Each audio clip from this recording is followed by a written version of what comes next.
আবার সাইয়েদনা আবু বকর বললেন, ইয়া রাসূলুল্লাহ আল্লিমনি দুআআন আদউ বিহি ফি সালাতি, এমন দোয়া আপনি আমারে শিক্ষা দেন যেই দোয়াটা আমি নামাজে পড়তে পারি।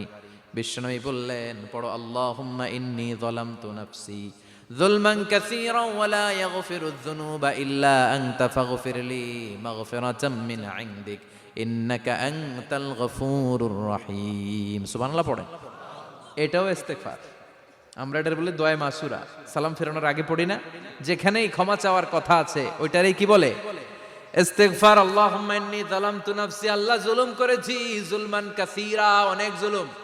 ওয়ালা ইয়াগফিরুয যুনুবা ইল্লা আনতা, তুমি ছাড়া এই গুনাহ ক্ষমা করার তো কেউ নাই। ফাগফিরলি মাগফিরাতাম মিন ইনদিক, তোমার দয়ায় আমারে ক্ষমা করে দাও।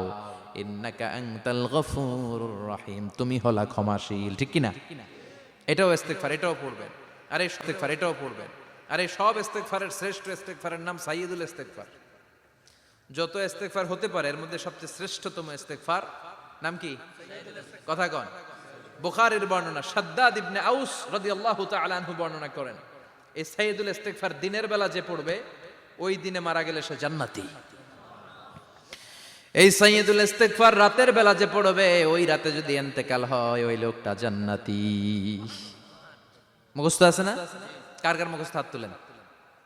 মাশাআল্লাহ, তাবারাকাল্লাহ, মাশাআল্লাহ, মাশাআল্লাহ।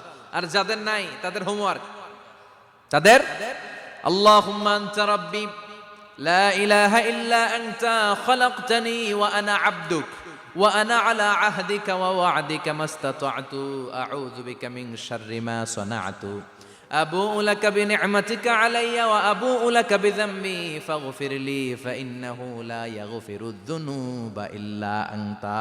সুবহানাল্লাহ পড়েন। আজকে রাতে পড়ছেন, মারা গেলে জান্নাতি। চিল্লায় পড়েন না আল্লাহু আকবার।